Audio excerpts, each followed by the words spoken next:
listen to me. Then the Lord said to Moses, See, I have made you like God to Pharaoh, and your brother Aaron will be your prophet. You are to say everything I commanded you, and your brother Aaron is to tell Pharaoh to let the Israelites go out of his country. But I will harden Pharaoh's heart, and though I multiply my miraculous signs and wonders in Egypt, he will not listen to you. Then I will lay my hand on Egypt, and with mighty acts of judgment I will bring out my decisions. My people, the Israelites, and the Egyptians will know that I am the Lord. When I stretch out my hand against Egypt and bring the Israelites out of it, Moses and Aaron did just as the Lord commanded them. Moses was 80 years old when Aaron 83 when they spoke to Pharaoh. Aaron's staff becomes a snake. The Lord said to Moses and Aaron, When Pharaoh says to you, Perform a miracle, and then say to Aaron, Take your staff and throw it down before Pharaoh, and it will become a snake. So Moses and Aaron went to Pharaoh and did just as the Lord commanded. Aaron threw his staff down in front of Pharaoh and his officials, and it became a snake. Pharaoh then summoned wise men and sorcerers, and the Egyptian magicians also did the same things by their secret arts. Each one threw down his staff, and it became a snake. But Aaron's staff swallowed up their staffs. Yet Pharaoh's heart became hard, and he did not listen to them, just as the Lord had said. The plague of blood. Then the Lord said to Moses, Pharaoh's heart is unyielding. He refuses to let the people go. Go to Pharaoh in the morning as he goes out to the water. Wait on the bank of the Nile to meet him, and take in your hand the staff that was changed into a snake. Then say to him, The Lord, the God of the Hebrews, has sent me to say to you, Let my people go, so that they may worship me in the desert. But until now you have not listened. This is what the Lord says. By this you will know that I am the Lord. With the staff that is in my hand, I will strike the water of the Nile, and it will be changed into blood. The fish in the Nile will die, and the river will stink. The Egyptians will not be able to drink its water. The Lord said to Moses, Tell Aaron, Take your staff and stretch out your hand over the waters of Egypt, over the streams and canals, over the ponds and all the reservoirs, and they will turn to blood. Blood will be everywhere in Egypt, even in the wooden buckets and stone jars. Moses and Aaron did just as the Lord had commanded. He raised his staff in the presence of Pharaoh and his officials, and struck the water of the Nile, and all the water was changed into blood. The fish in the Nile died, and the river smelled so bad that the Egyptians could not drink its water. Blood was everywhere in Egypt. But the Egyptian magicians did the same things by their secret arts, and Pharaoh's heart became hard. He would not listen to Moses and Aaron, just as the Lord had said. Instead, he turned and went into his palace and did not take even this to heart. And all the Egyptians dug along the Nile to get drinking water, because they could not drink the water of the river. 7 days passed after the Lord struck the Nile. The Lord said to Moses, Go to Pharaoh and said to him, This is what the Lord says, Let my people go, so that they may worship me. If you refuse to let them go, I will plague your whole country with frogs. The Nile will teem with frogs. They will come up into your palace, in your bedroom, and onto your bed, into the houses of your officials and of your people, and into your ovens and kneading troughs. The frogs will go up on you and your people and all of your officials. Then the Lord said to Moses, Tell Aaron, Stretch out your hand with your staff over the streams and canals and ponds, and make frogs come up on the land of Egypt. So Aaron stretched out his hand over the waters of Egypt, and the frogs came up and covered the land. But the magicians did the same things by their secret arts. They also made frogs come up on the land of Egypt. Pharaoh summoned Moses and Aaron and said, Pray to the Lord to take the frogs away from me and my people, and I will let your people go to to offer sacrifices to the Lord. Moses said to Pharaoh, I leave to you the honor of setting a time for me to pray for you and your officials and your people, that you and your houses may be rid of the frogs, except for those that remain in the Nile. Tomorrow, Pharaoh said. Moses replied, it will be as you say, so that you may know there is no one like the Lord our God. The frogs will leave you and your houses, your officials and your people. They will remain only in the Nile. After Moses and Aaron left Pharaoh, Moses cried out to the Lord about the frogs he had brought on the Pharaoh. And the Lord did what Moses asked. The frogs died in the houses, in the courtyards, and in the fields. They were piled into heaps, and the land reeked of them. But when Pharaoh saw that there was relief, he hardened his heart and would not listen to Moses and Aaron, just as the Lord had said. Then the Lord said to Moses, tell Aaron, stretch out your staff and strike the dust of the ground, and throughout the land of Egypt the dust will become gnats. They did this, and when Aaron stretched out his hand with his staff and struck the dust of the ground, gnats came up upon men and animals. All the dust throughout the land of Egypt became gnats. But when the magicians tried to produce gnats by their secret arts, they could not, and the gnats were on men and animals. The magician said to Pharaoh, this is the finger of God. But Pharaoh's heart was hard, and he would not listen, just as the Lord had said. Then the Lord said to Moses, get up early in the morning and confront Pharaoh as he goes to the water, and say to him, this is what the Lord has said. Let my people go, so that they may worship me. If you do not let my people go, I will send swarms of flies on you and your officials, on your people and into your houses. The houses of the Egyptians will be full of flies, even the ground where they are. But on the day I will deal differently with the land of Goshen, where my people live. No swarms of flies will be there, so that you will know that I, the Lord, am in this land. I will make distinction between my people and your people. The miraculous sign will occur tomorrow. And the Lord did this. Dense swarms of flies poured into Pharaoh's palace and into the houses of his officials. And throughout Egypt the land was ruined by the flies. Then Pharaoh summoned Moses and Aaron and said, go sacrifice to your God here in the land.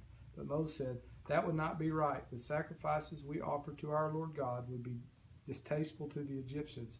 And if we offer sacrifices that are distasteful in their eyes, they will not stone us. We must take a 3-day journey into the desert to offer sacrifices to the Lord our God, as he has commanded us. Pharaoh said, I will let you go to offer sacrifices to the Lord your God in the desert, but you must not go very far. Now pray for me. Moses answered, as soon as I leave you, I will pray to the Lord, and tomorrow the flies will leave Pharaoh and his officials and his people. Only be sure that Pharaoh does not act deceitfully again by not letting the people go to offer sacrifices to the Lord. Then Moses left Pharaoh and prayed to the Lord, and the Lord did what Moses asked. The flies left Pharaoh and his officials and his people. Not a fly remained. But this time also Pharaoh hardened his heart and would not let the people go. Then the Lord said to Moses, go to Pharaoh and say to him, this is what the Lord, the God of the Hebrews, says. Let my people go so that they may worship me. If you refuse to let them go and continue to hold them back, the hand of the Lord will bring a terrible plague on your livestock in the field, on your horses and donkeys and camels, and on your cattle, and sheep and goats. But the Lord will make a distinction between the livestock of Israel and that of Egypt, so that no animal belonging to the Israelites will die. The Lord set a time and said, tomorrow the Lord will do this in the land, and the next day the Lord did it. All the livestock of the Egyptians died, but not one animal belonging to the Israelites died. Pharaoh sent men to investigate and found out that not even one of the animals of the Israelites had died. Yet his heart was unyielding, and he would not let the people go. The plague of the boils. Then the Lord said to Moses and Aaron, take handfuls of soot from a furnace and have Moses toss it into the air in presence of Pharaoh. It will become fine dust over the whole land of Egypt and festering boils will break out on men and animals throughout the land. So they took soot from a furnace and stood before Pharaoh. Moses tossed it into the air, and festering boils broke out on men and animals. The magicians could not stand before Moses because of the boils that were on them and all the Egyptians. But the Lord hardened Pharaoh's heart, and he would not listen to Moses and Aaron, just as the Lord had said to Moses. The plague of hail. Then the Lord said to Moses, "Get up early in the morning, confront Pharaoh, and say to him, 'This is what the Lord said, the God of the Hebrews says. Let my people go so that they may worship me, or this time I will send the full force of my plague against you and against your officials and your people, so you may know that there is no one like me in all the earth. For by now I could have stretched out my hand and struck you and your people with a plague that would wipe you off the earth. But I have raised you up for this very purpose, that I might show you my power and that my name might be proclaimed in all the earth. You still set yourself against my people and will not let them go. Therefore, at this time tomorrow I will send the worst hailstorm that has ever fallen on Egypt, from the day it was founded till now.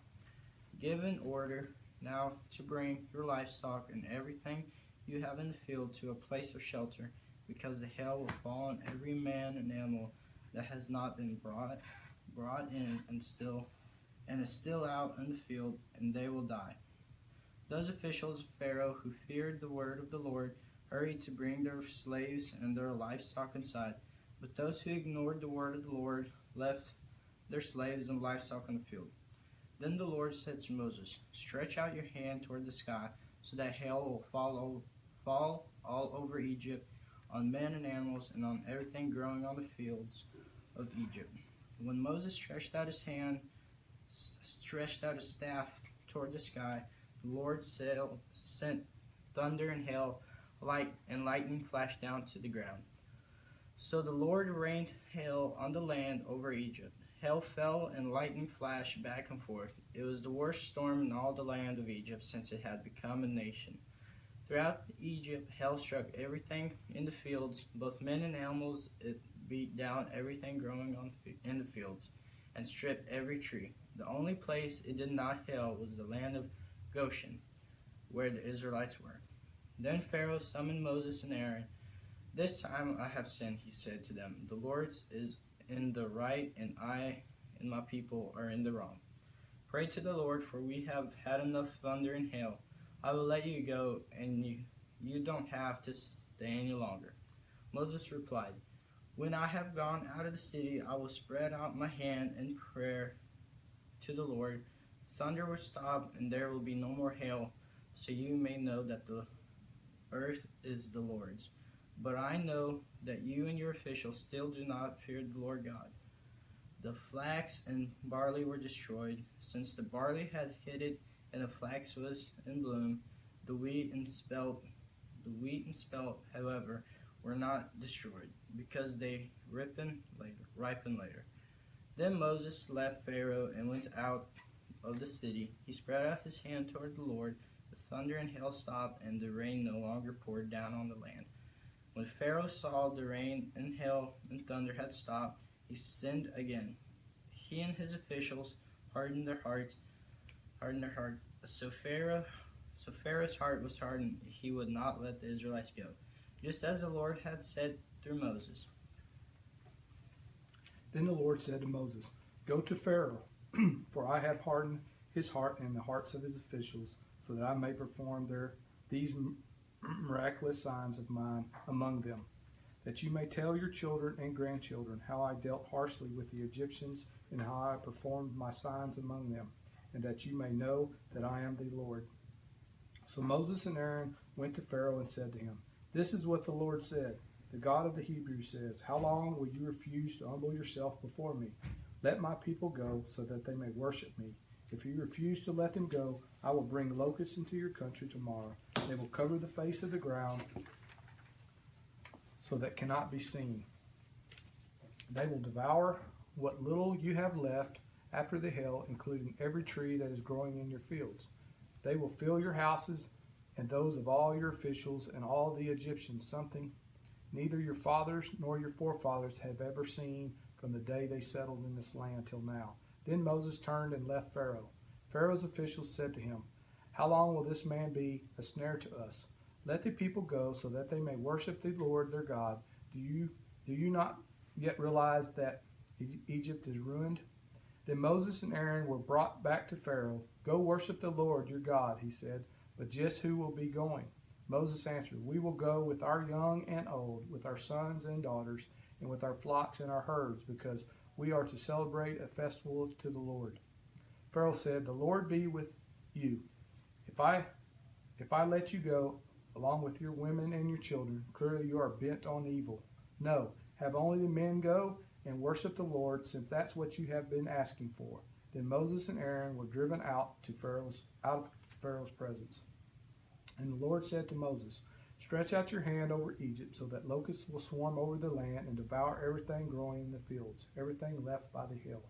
So Moses stretched out his staff over Egypt, and the Lord made an east wind blow across the land all that day and all that night. By morning the wind had brought the locusts. They invaded all Egypt and settled down in every area of the country in great numbers. Never before had there been such a plague of locusts, nor will there ever be again. They covered all the ground until it was black. They devoured all that was left after the hail, everything growing in the fields and the fruit on the trees. Nothing green remained on tree or plant in all the land of Egypt. Pharaoh quickly summoned Moses and Aaron and said, "I have sinned against the Lord your God and against you. Now forgive my sin once more and pray to the Lord your God to take this deadly plague away from me." Moses then left Pharaoh and prayed to the Lord, and the Lord changed the wind to a very strong west wind, which caught up the locusts and carried them into the Red Sea. Not a locust was left anywhere in Egypt, but the Lord hardened Pharaoh's heart, and he would not let the Israelites go. Then the Lord said to Moses, "Stretch out your hand toward the sky so that the darkness will spread over Egypt, darkness that can be felt." So Moses stretched out his hand toward the sky, and total darkness covered all Egypt for 3 days. No one could see anyone else or leave this place for 3 days. Yet all the Israelites had light in the places where they lived. Then Pharaoh summoned Moses and said, "Go worship the Lord. Even your women and your children may go with you. Only leave your flocks and your herds behind." But Moses said, "You must allow us to have sacrifices and burnt offerings to present to the Lord our God. Our livestock must go with us. Not a hoof is to be left behind.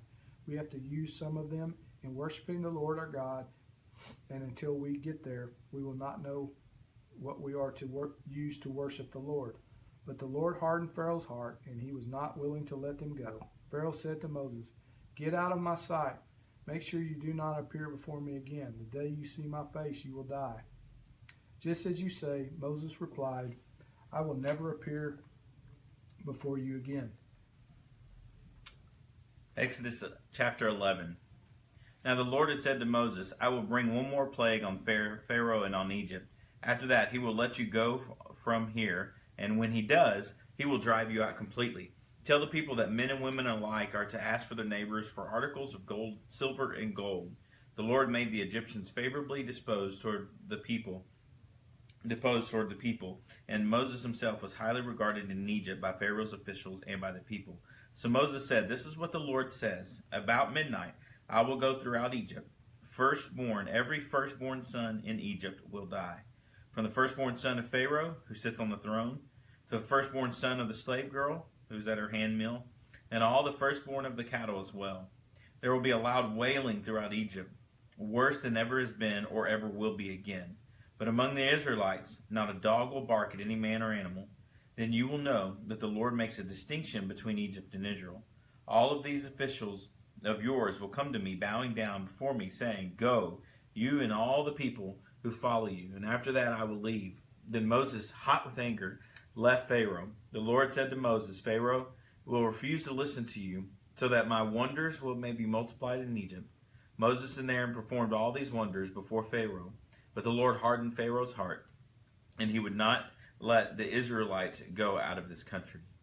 The Lord said to Moses and Aaron in Egypt, This month is to be for you the first month. First month of your year.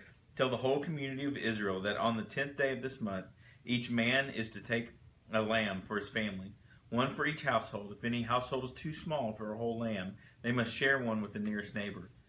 Having taken into account the number of people there are, you are to determine the amount of lamb needed in accordance for what each person will eat. The animals you choose must be year-old males without defect, and that you may take them from the sheep or the goats. Take care of them until the 14th day of the month, when all the people of the community of Israel must slaughter them at twilight. Then they are to take some of the blood and put it on the sides and the tops of the door frames of the houses where they eat the lambs. And that same night they are to eat the meat roasted over the fire, along with bitter herbs and bread made without yeast. Do not eat the meat raw or cooked in water, but roasted over the fire. Head, legs, inner parts. Do not leave any of it till morning. If some is left till morning, you must burn it. This is how you are to eat it, with your cloak tucked into your belt, and your sandals on your feet, and your staff in your hand. Eat it in haste. It is the Lord's Passover. On the same night I will pass through Egypt and strike down every firstborn, both men and animals, and I will bring judgment on all the gods of Egypt. I am the Lord. The blood will be a sign for you on the houses where you are, and when I see the blood, I will pass over you. No destructive plague will touch you when I strike Egypt. This is a day you are to commemorate. For the generations to come, you shall celebrate it as a festival to the Lord, a lasting ordinance.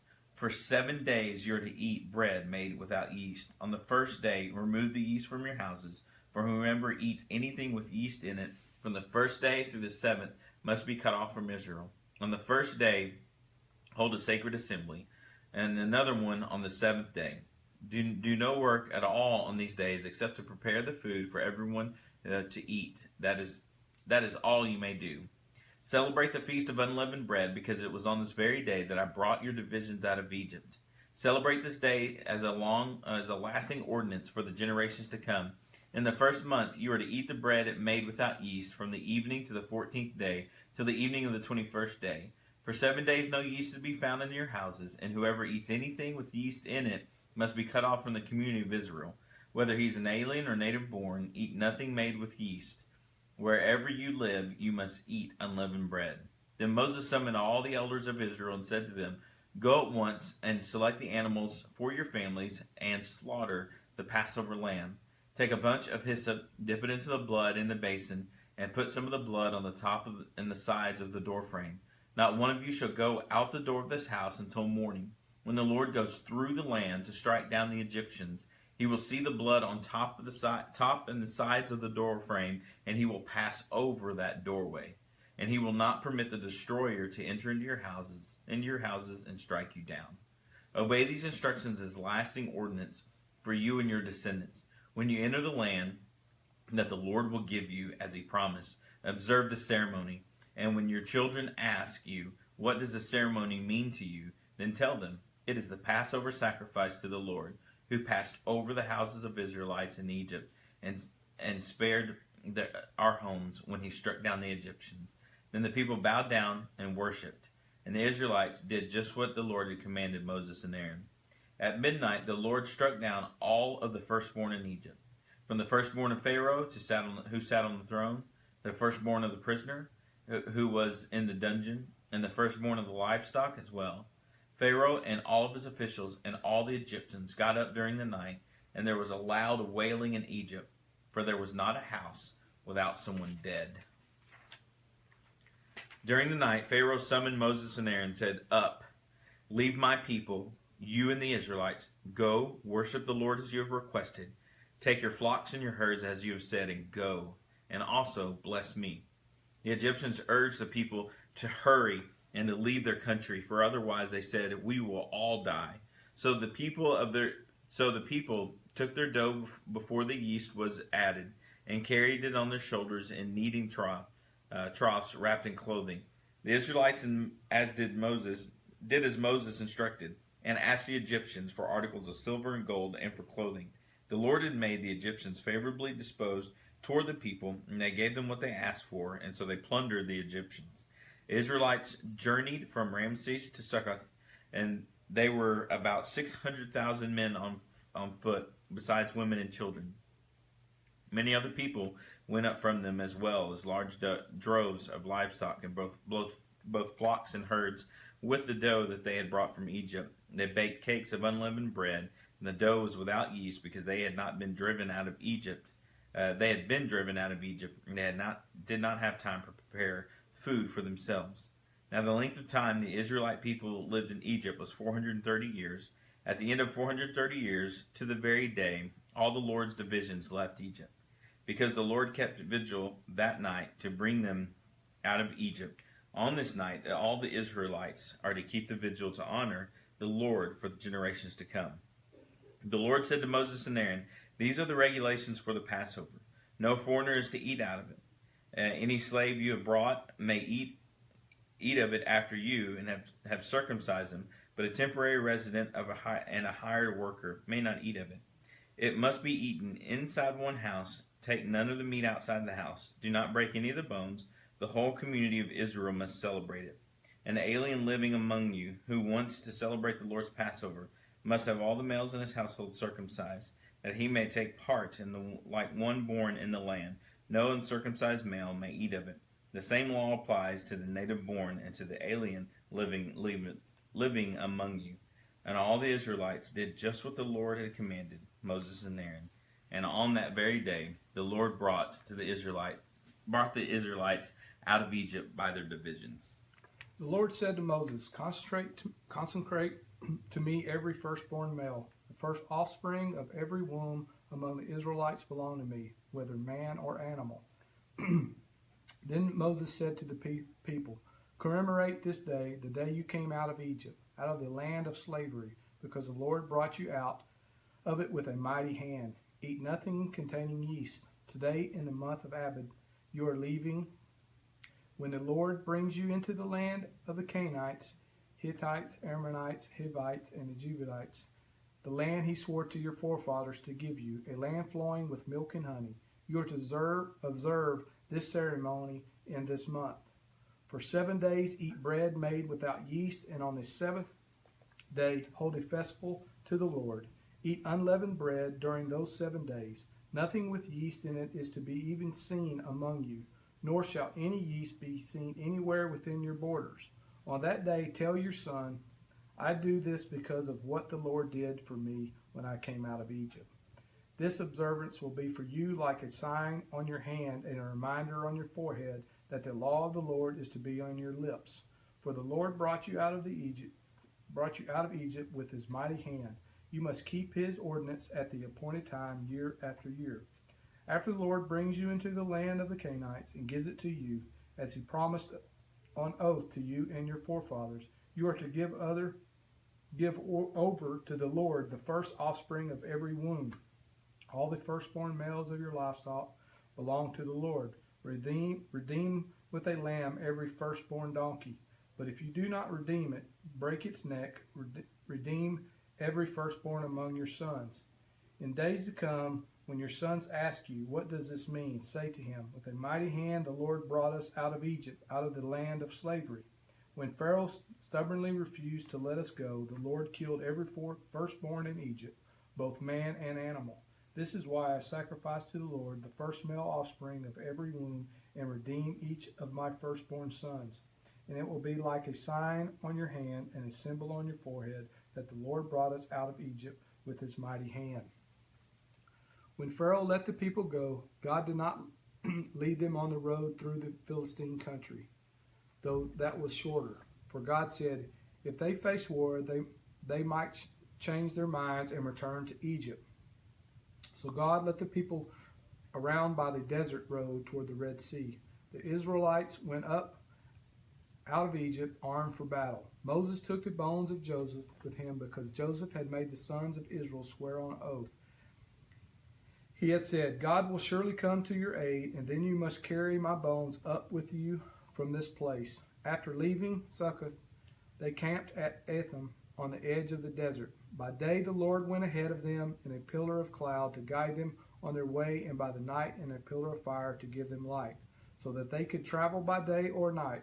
Neither the pillar of cloud by day nor the pillar of the fire by night left its place in front of the people.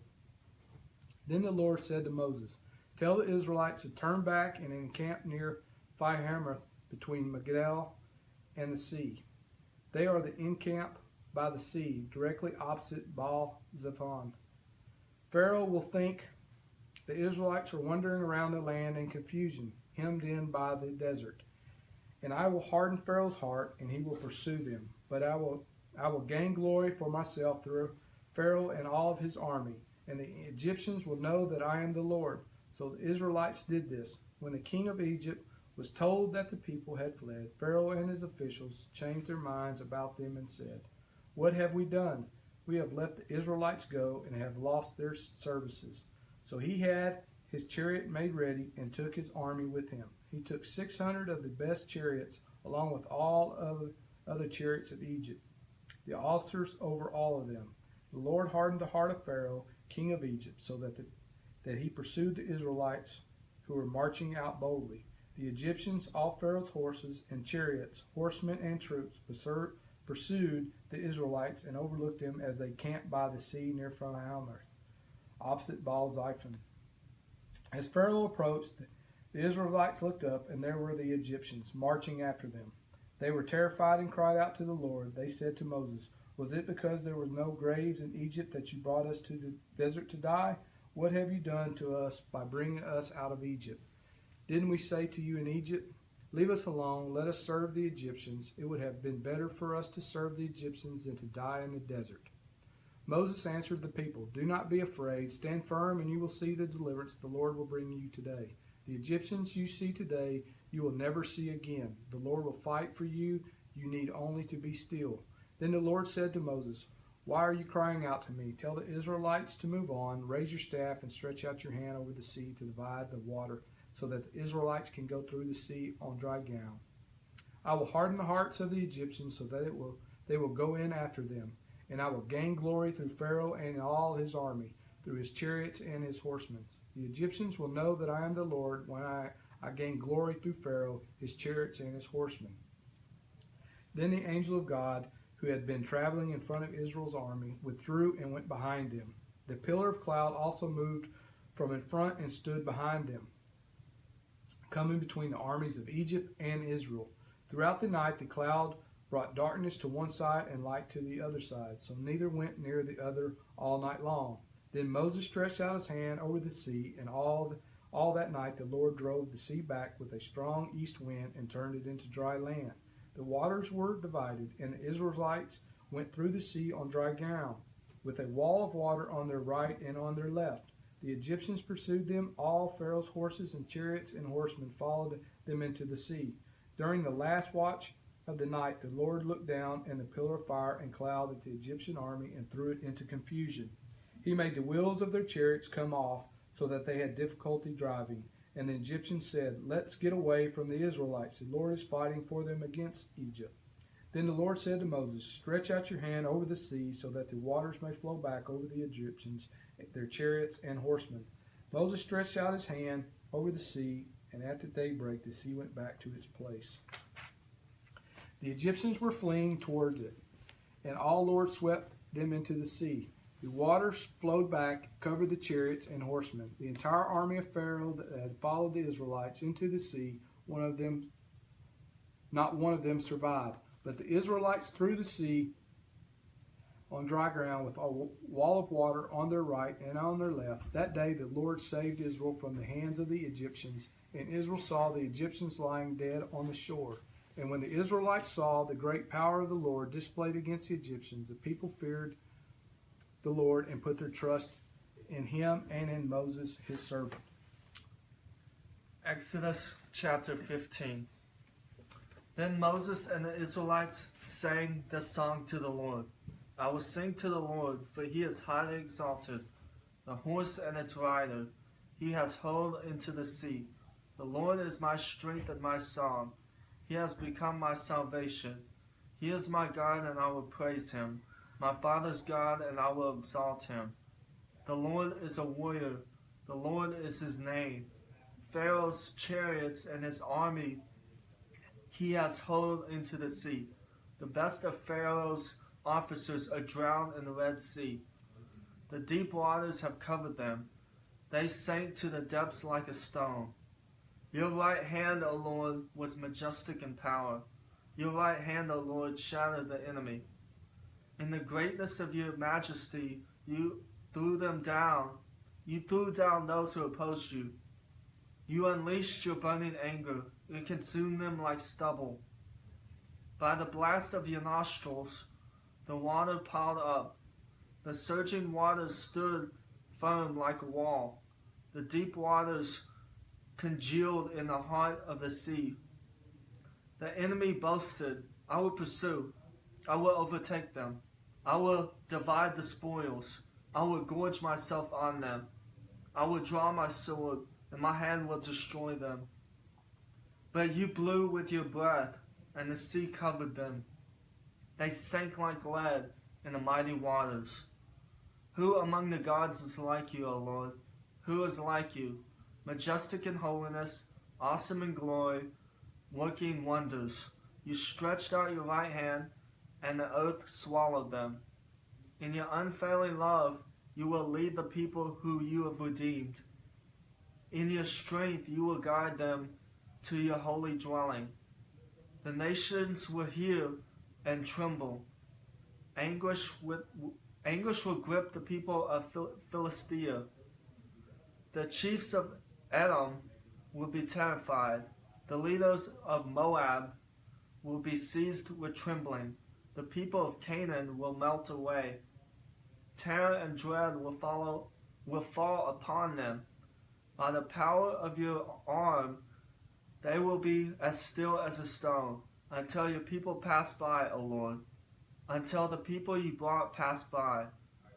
You will bring them in and plant them on the mountain of your inheritance, the place, O Lord, you made for your dwelling.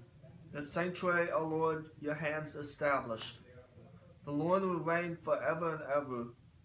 When Pharaoh's horses, chariots, and horsemen went into the sea, the Lord brought the waters of the sea back over them. But the Israelites walked through the sea on dry ground.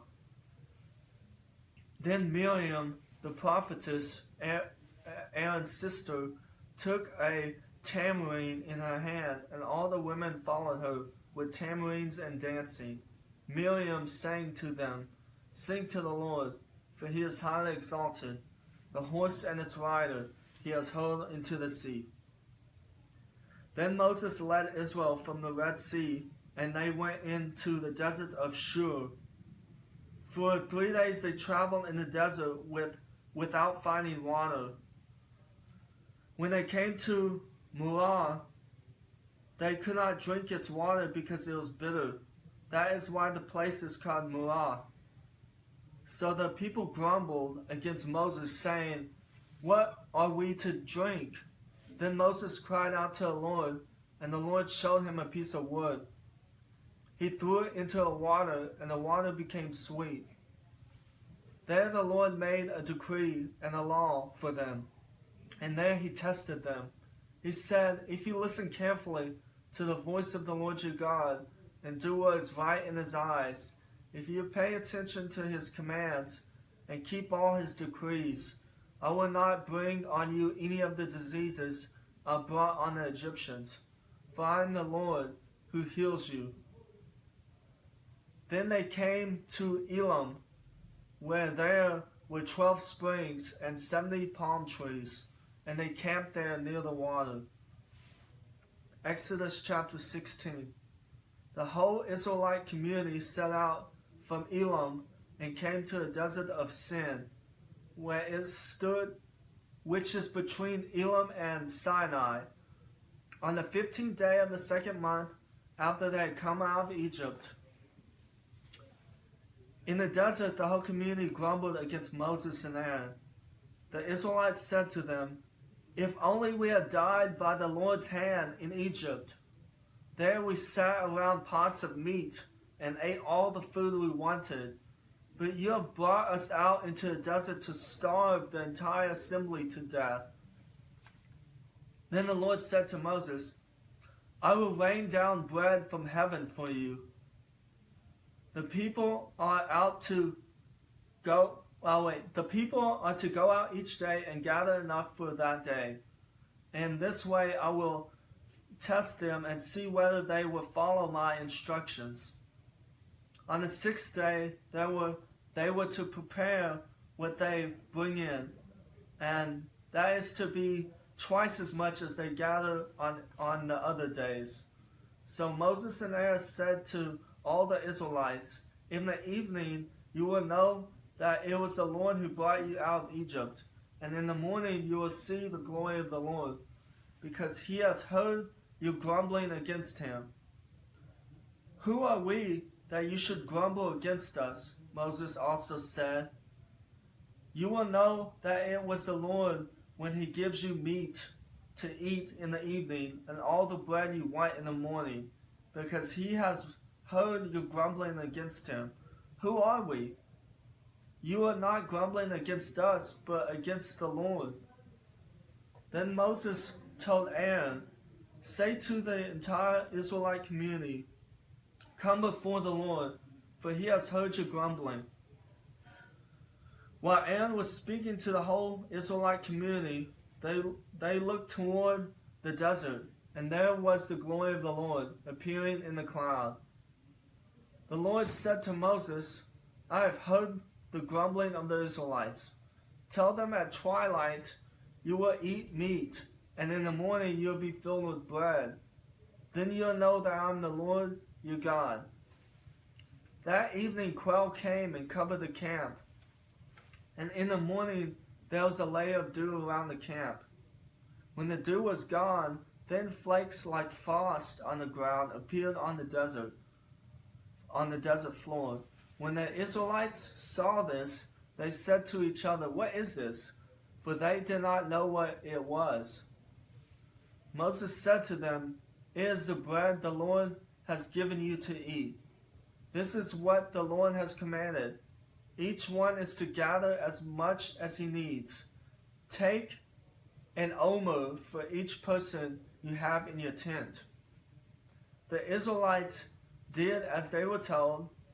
Some gathered much, some little, and when they measured it, it came by the omer. He who gathered much did not have too much, and he who gathered little did not have too little. Each one gathered as much as he needed. Then Moses said to them, no one is to keep any of it until morning. However, some of them paid no attention to Moses. They kept part of it until morning, but it was full of maggots and began to smell. So Moses was angry with them. Each morning everyone gathered as much as he needed, and when the sun grew hot, it melted away. On the 6th day, they gathered twice as much, 2 omers for each person. And the leaders of the community came and reported this to Moses. He said to them, this is what the Lord commanded. Tomorrow is to be the day of rest, a holy Sabbath to the Lord. So bake what you want to bake, and boil what you want to boil. Save whatever is left, and keep it until morning. So they saved it until morning as Moses commanded. And it did not stink or get maggots in it. Eat it today, Moses said, because today is a Sabbath to the Lord. You will not find any of it on the ground today. 6 days you are to gather it, but on the 7th day, the Sabbath, there will not be any. Nevertheless, some of the people went out on the 7th day to gather it, but they found none. Then the Lord said to Moses, how long will you refuse to keep my commands and my instructions?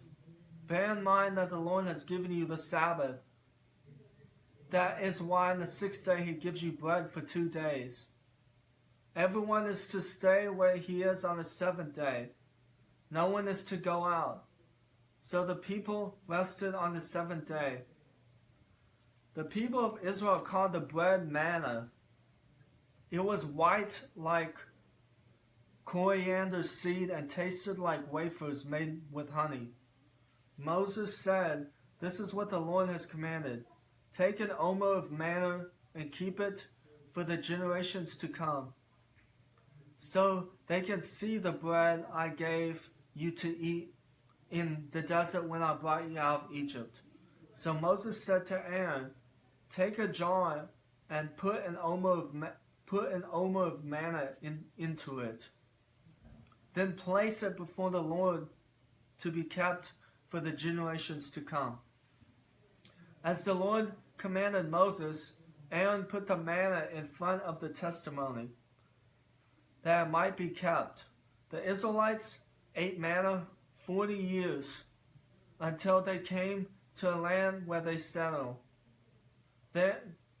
They ate manna until they reached the border of Canaan. An omer is 1/10 of a ephah. Exodus chapter 17. The whole Israelite community set out from the desert of Sin, traveling from place to place as the Lord commanded. They camped at Rephidim, but there was no water for the people to drink. So they quarreled with Moses and said, "Give us water to drink." Moses replied, "Why do you fight with me? Why do you put the Lord to the test?" But the people were thirsty for water there, and they grumbled against Moses. They said, "Why did you bring us up out of Egypt to make us and our children and our livestock die of thirst?" Then Moses cried out to the Lord, "What am I to do with these people? They are almost ready to stone me." The Lord answered Moses, "Walk on ahead of the people. Take with you some of the elders of Israel, and take in your hand the staff with which you struck the Nile, and go. I will stand there before you by the rock at Horeb. Strike the rock, and water will come out of it for the people to drink." So Moses did this in the sight of the elders of Israel. And he called the place Massah and Meribah, because the Israelites fought, and because they tested the Lord, saying, "Is the Lord among us or not?" The Amalekites came and attacked Israelites at Rephidim. Moses said to Joshua, "Choose some of the men and go to fight the Amalekites. Tomorrow I will stand on top of the hill with the staff of God in my hands." So Joshua fought the Amalekites as Moses had ordered, and Moses, Aaron, and Hur went to the top of the hill. As long as Moses held up his hands, the Israelites were winning. But whenever he lowered his hands, the Amalekites were winning. When Moses' hands grew tired, they took a stone and put it under him, so he sat on it. Aaron and Hur held his hands up, one on each side, one on the other, so that his hands remained steady till sunset. So Joshua overcame the Amalekite army with the sword. Then the Lord said to Moses, "Write this on a scroll as something to be remembered, and make sure that Joshua hears it, because I will completely blot out the memories of Amalek from under heaven." Moses built an altar and called it, "The Lord is my banner." He said, "For hands were lifted up to the throne of the Lord. The Lord will be at war with the Amalekites from generation to generation." Exodus chapter 18. Now Jethro, the priest of Midian and the father-in-law of Moses, heard of everything God had done for Moses and for his people Israel. and how the Lord had brought Israel out of Egypt. After Moses had sent away his wife, Zipporah, his father-in-law Jethro received her and her 2 sons. One son was named Gershom, for Moses said, I have become an alien in a foreign land. And the other was named Eleazar, for he said, my father's God was my helper. He saved me from the sword of Pharaoh. Jethro, Moses' father-in-law, together with Moses' sons and wife, came to him in the desert, where he was camped near the mountain of God. Jethro had sent word to him, saying, I, your father-in-law Jethro, am coming to you with your wife and her 2 sons. So Moses went out to meet his father-in-law and bowed down and kissed him. They greeted each other and then went into the tent.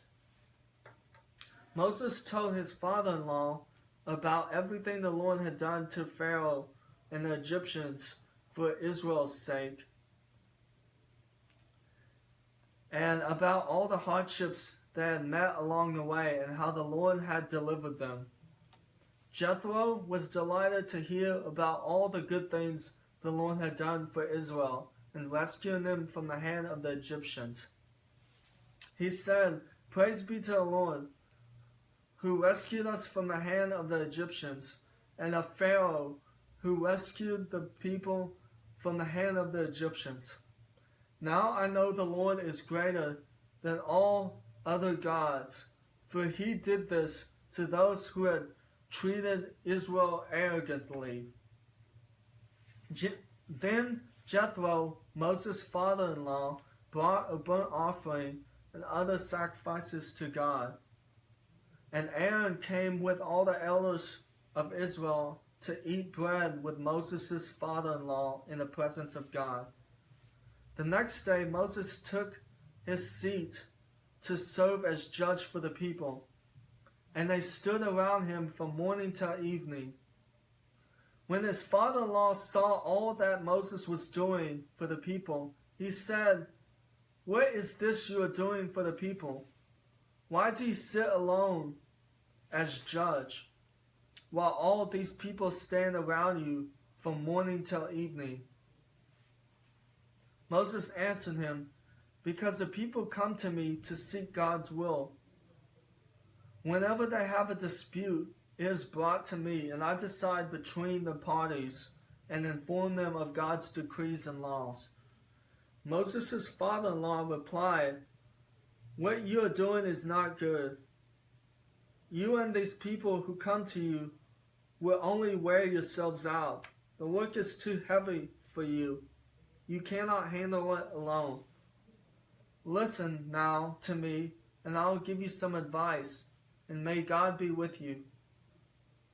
You must be the people's representative before God and bring their disputes to him. Teach them the decrees and laws and show them the way to live and the duties they are to perform. But select capable men from all the people,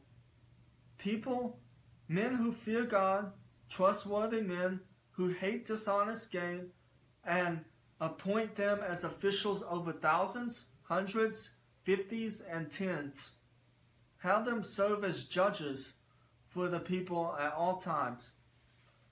But have them bring every difficult case to you. The simple cases they can decide for themselves. That will make your load lighter, because they will share it with you. But if you do this, and God so commands, you will be able to stand the strain, and all these people will go home satisfied. Moses listened to his father-in-law and did everything he said. He chose capable men from all Israel and made them leaders of the people, officers of thousands, hundreds, fifties, and tens. They served as judges for the people at all times. The difficult cases they brought to Moses, but the simple ones they decided themselves. Then Moses sent his father-in-law on his way, and Jethro returned to his own country. Exodus chapter 19. In the 3rd month after the Israelites left Egypt, on the very day they came to the desert of Sinai. After they set out for Rephidim, they entered the desert of Sinai, and Israel camped there in the desert in front of the mountain. Then Moses went up to God, and the Lord called to him from the mountain and said, "This is what you are to say to the house of Jacob, and what you are to tell the people of Israel. You yourselves have seen what I did in Egypt, and how I carried you on eagle's wings, and brought you to myself.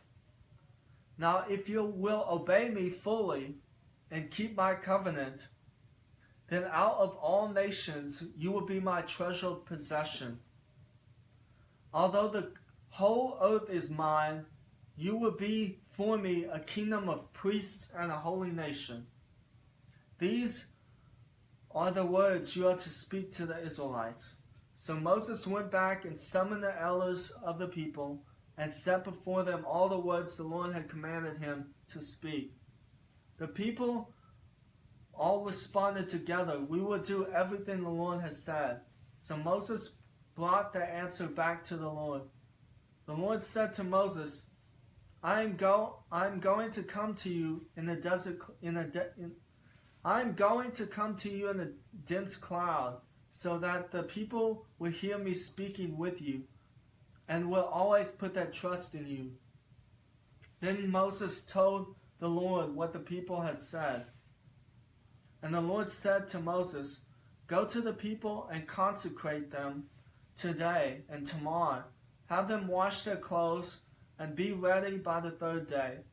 Because on that day the Lord will come down on Mount Sinai in the presence of all his people. Put limits for the people around the mountain, and tell them, be careful that you do not go up the mountain or touch the foot of it. Whoever touches the mountain shall surely be put to death. He shall surely be stoned or shot with arrows. Not a hand is to be laid on him. Whether man or animal, he shall not be permitted to live. Only when the ram's horn sounds a long blast may they go up the mountain." After Moses had gone down the mountain to the people, he consecrated them, and they washed their clothes. Then he said to the people, "Prepare yourselves for the 3rd day. Abstain from sexual relations." On the morning of the 3rd day, there was thunder and lightning, with a thick cloud over the mountain, and a very loud trumpet blast. Everyone in the camp trembled. Then Moses led the people out of the camp to meet with God, and they stood at the foot of the mountain. Mount Sinai was covered with smoke, because the Lord descended on it in fire. The smoke billowed up from it like smoke from a furnace. The whole mountain trembled violently, and the sound of the trumpet grew louder and louder. Then Moses spoke, and the voice of God answered him. The Lord descended to the top of Mount Sinai, and called Moses to the top of the mountain. So Moses went up, and the Lord said to him, "Go down and warn the people, so they do not force their way through to see the Lord." And the Lord said to him, "Go down and warn the people, so they do not force their way through to see the Lord, and many of them perish. Even the priests who approach the Lord must consecrate themselves, or the Lord will break out against them." Moses said to the Lord, "The people cannot come up Mount Sinai, because you yourself warned us. Put limits around the mountain and set it apart as holy." The Lord replied, "Go down and bring Aaron up with you. But the priests and the people must not force their way through to come up to the Lord, or he will break out against them." So Moses went down to the people and told them. Exodus chapter 20.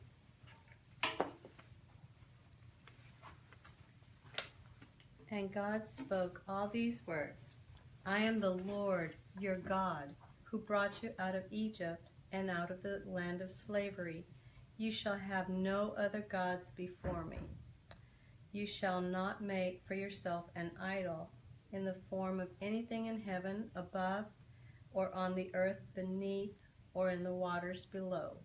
You shall not bow down to them or worship them, for I, the Lord your God, am a jealous God, punishing the children for the sins of the fathers to the third and fourth generation of those who hate me, but showing love to 1,000 generations of those who love me and keep my commandments. You shall not misuse the name of the Lord your God, for the Lord will not hold anyone guiltless who misuses his name. Remember the Sabbath day by keeping it holy. 6 days you shall labor and do all your work, but the seventh day is a Sabbath to the Lord your God. On it you will not do any work, neither you nor your son nor your daughter, nor your manservant or maidservant, nor your animals, nor the aliens within your gates. For in 6 days the Lord made the heavens and the earth, the sea and all that is in them, but he rested on the seventh day. Therefore the Lord blessed the Sabbath day and made it holy. Honor your father and your mother, so that you may live long in the land the Lord your God has given you. You shall not murder, you shall not commit adultery, you shall not steal, you shall not give false testimony against your neighbor.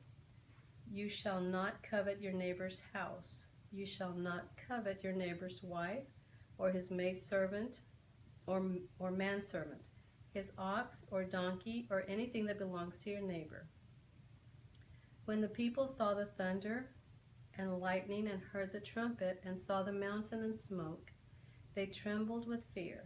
They stayed at a distance and said to Moses, "Speak to us yourself, and we will listen.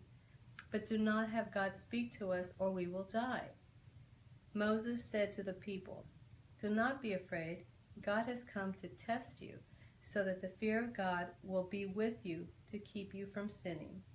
The people remained at a distance while Moses approached the thick darkness where God was. Then the Lord said to Moses, "Tell the Israelites this: You have seen for yourselves that I have spoken to you from heaven. Do not make any gods to be alongside me. Do not make for yourselves gods of silver or gold, or gods of gold.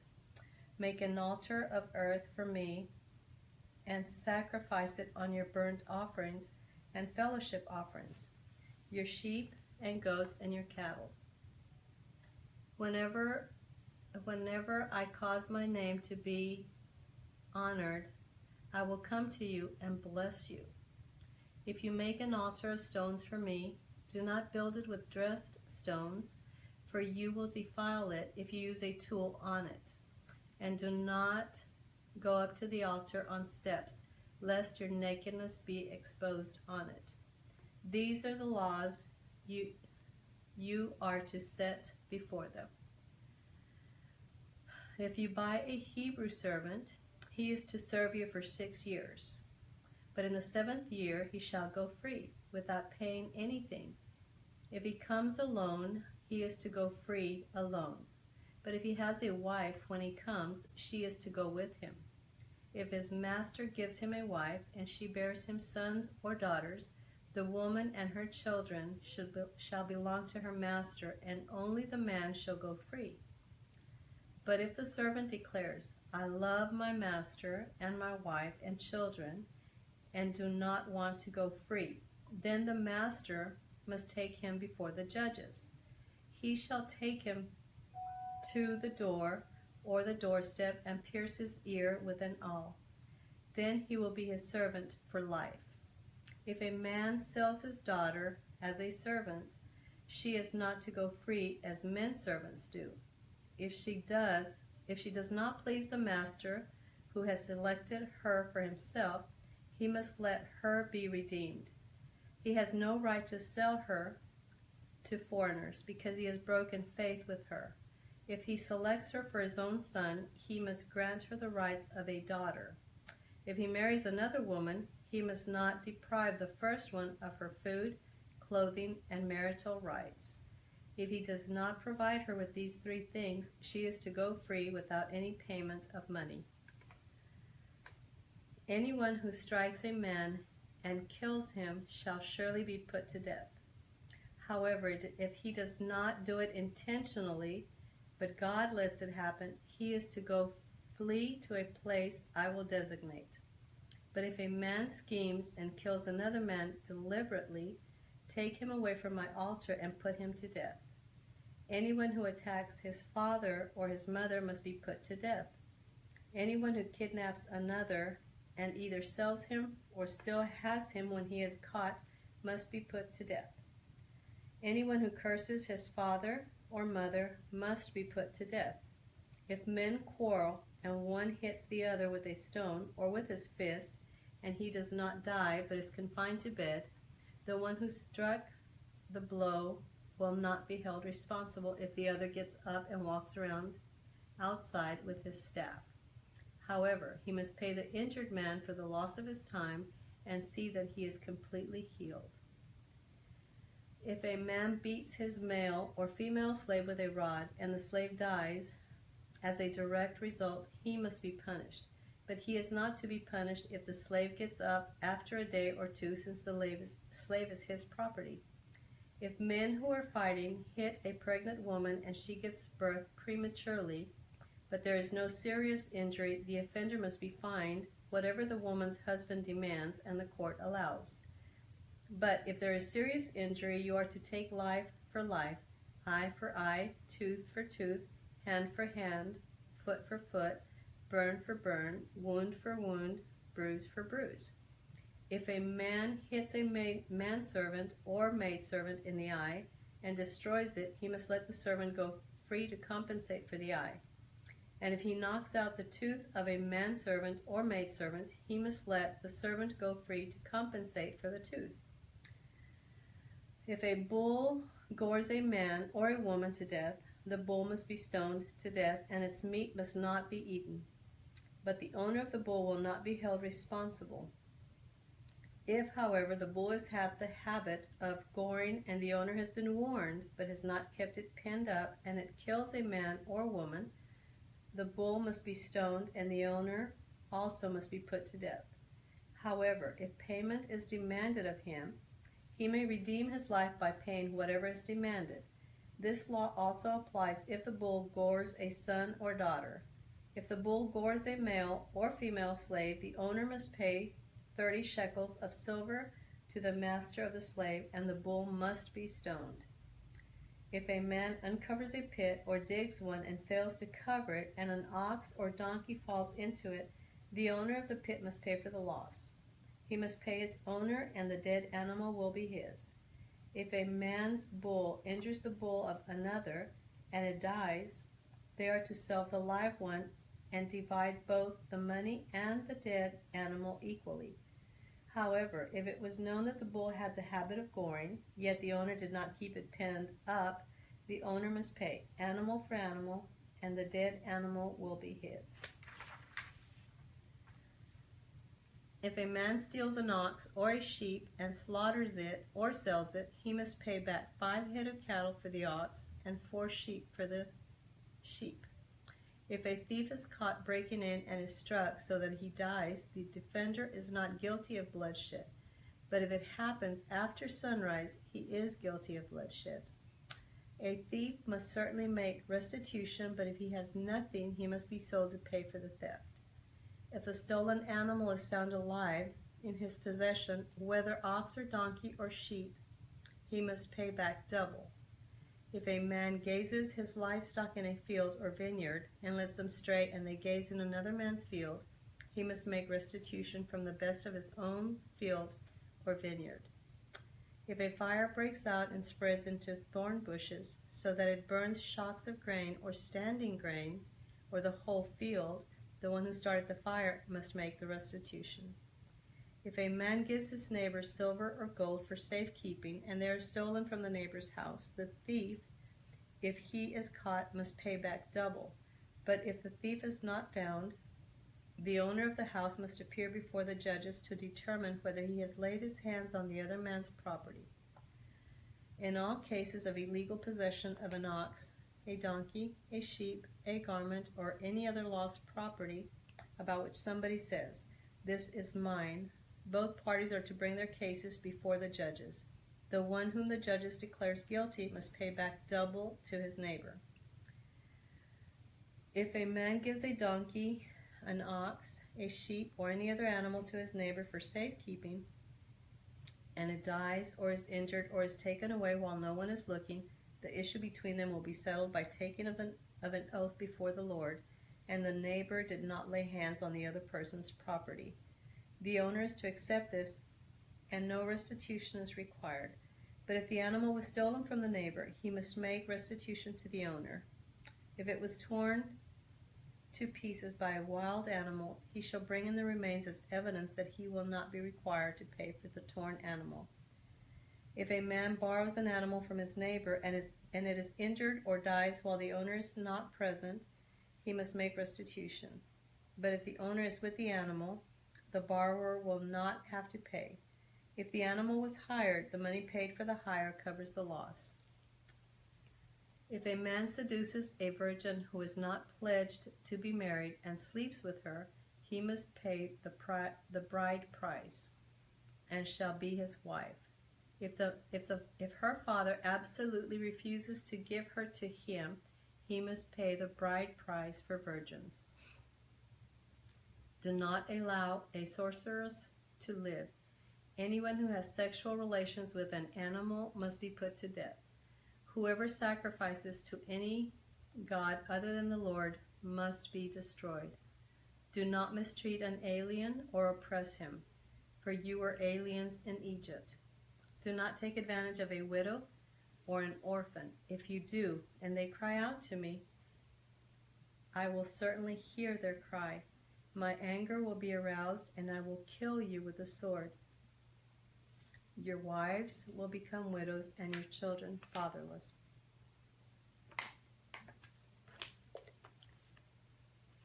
If you lend money to one of my people among you who is needy, do not be like a moneylender. Charge him no interest. If you take your neighbor's cloak as a pledge, return it to him by sunset, because his cloak is the only covering he has for his body. What else will he sleep in? When he cries out to me, I will hear, for I am compassionate. Do not blaspheme God or curse the rules of your people. Do not hold back offerings from your granaries or your vats. You must give me the firstborn of your sons. Do the same with your cattle and your sheep. Let them stay with their mothers for 7 days, but give them to me on the 8th day. You are to be my holy people. So do not eat the meat of an animal torn by wild beasts. Throw it to the dogs. Do not spread false reports. Do not help a wicked man by being a malicious witness. Do not follow the crowd in doing wrong. When you give your testimony in a lawsuit, do not pervert justice by sliding with the crowd, and do not show favoritism to a poor man in his lawsuit. If you come across your enemy's ox or donkey wandering off, be sure to take it back to him. If you see the donkey of someone who hates you fallen down under its load, do not leave it there. Be sure you help him with it. Do not deny justice to the poor people in their lawsuits. Have nothing to do with a false charge, and do not put an innocent or honest person to death, for I will not acquit the guilty. Do not accept a bribe, for a bribe binds those who see and twist the words of the righteous. Do not oppress an alien. You yourselves know how it feels to be aliens because you were aliens in Egypt. For 6 years you are to sow your fields and harvest the crops. But during the 7th year, let the land lie unplowed and unused. Then the poor among your people may get food from it, and the wild animals may eat what they leave. Do the same with your vineyard and your olive grove.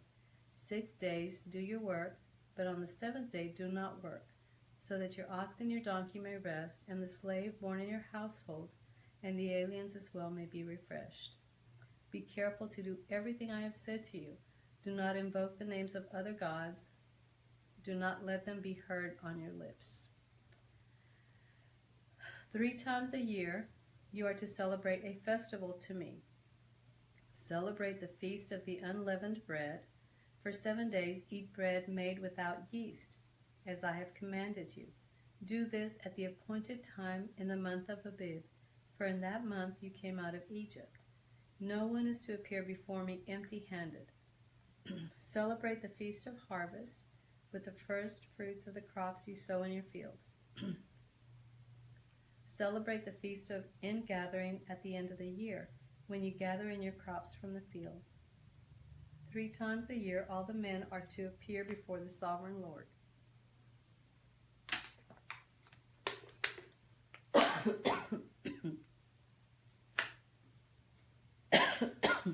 Do not offer the blood of a fat sacrifice to me along with anything containing yeast. The fat of my festival offerings must not be kept until morning. Bring the best of the first fruits of your soil to the house of the Lord your God. Do not cook a young goat in its mother's milk. See, I am sending an angel ahead of you to guard you along the way and to bring you to the place I have prepared. Pay attention to him and listen to what he says. Do not rebel against me. He will not forgive your rebellion, since my name is in him. If you listen carefully to what he says and do all that I say, I will be an enemy to your enemies and will oppose those who oppose you.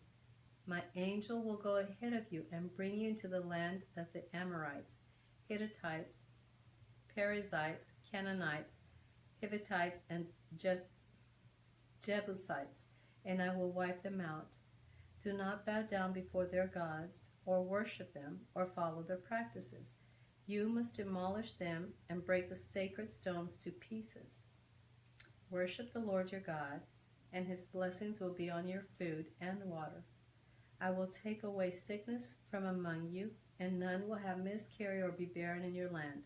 I will give you a full lifespan.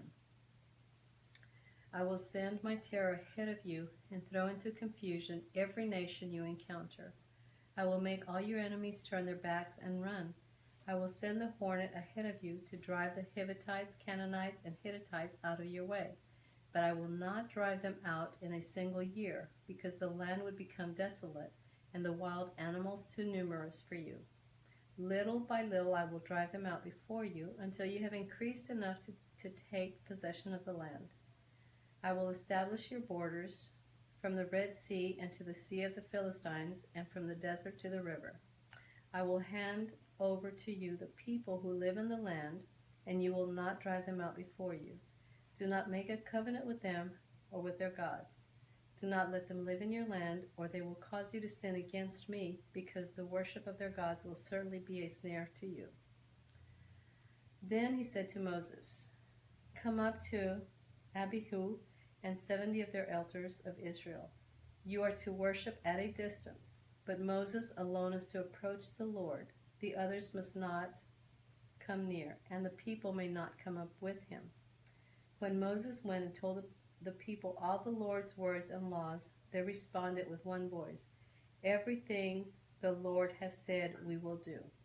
Moses then wrote down everything the Lord had said. He got up early the next morning and built an altar at the foot of the mountain and set up 12 stone pillars, representing the 12 tribes of Israel. Then he sent young Israelite men, and they offered burnt offerings and sacrificed young bulls as fellowship offerings to the Lord. Moses took half of the blood and put it in the bowls, and the other half he sprinkled on the altar. Then he took the book of the covenant and read it to the people. They responded, "We will do everything the Lord has said. We will obey." Moses then took the blood, sprinkled it on the people, and said, "This is the blood of the covenant that the Lord has made with you in accordance with all these words." Moses and Aaron, Nadab and Abihu, and the 70 elders of Israel went up and saw the God of Israel. Under his feet was something like a pavement made of sapphire, clear as the sky itself. But God did not raise his hand against these leaders of the Israelites. They saw God, and they ate and drank. The Lord said to Moses, "Come up to me on the mountain and stay here, and I will give you the tablets of stone and the laws and commands I have written for their instruction."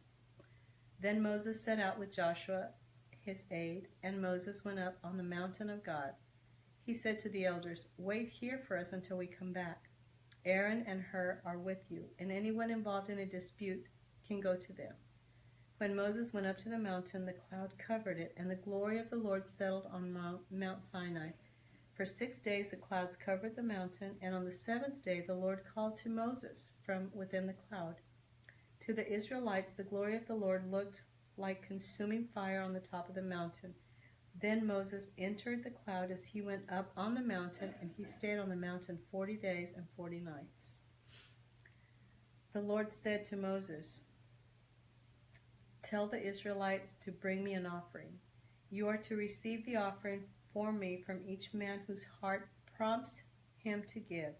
These are the offerings you are to receive from them: gold and silver and bronze, blue and purple and scarlet yarn, and fine linen, goat hair, ram skins dyed red, and hides of the sea cows, acacia wood, olive oil for the light, spices for the anointing oil and for the fragrant incense, and onyx stones and other gems to be mounted on the ephod and breastplate. Then have them make a sanctuary for me, and I will dwell among them. Make this tabernacle and all its furnishings exactly like the pattern I will show you. Have them make a chest of acacia wood, 2.5 cubits long, 1.5 cubits wide, and 1.5 cubits high. Overlay it with pure gold, both inside and out, and make a gold molding around it. Cast 4 gold rings for it and fasten them to its 4 feet, with 2 rings on one side and 2 rings on the other. Then make poles of acacia wood and overlay them with gold. Insert the poles into the rings of the sides and to the chest to carry it. The poles are to remain in the rings of this ark, and they are not to be removed. Then put in the ark the testimony which I give you. Make an atonement cover of pure gold, 2.5 cubits long and 1.5 cubits wide, and make 2 cherubim out of hammered gold at the ends of the cover. Make 1 cherub on one end and the second cherub on the other. Make the cherubim of one piece with the cover at the 2 ends. The cherubim are to have their wings spread upward, overshadowing the cover with them. The cherubim are to face each other, looking toward the cover. Place the cover on top of the ark and put it in the ark, the testimony which I will give you. There, above the cover, between the 2 cherubim that are over the ark of the testimony, I will meet you and give you all my commands for the Israelites.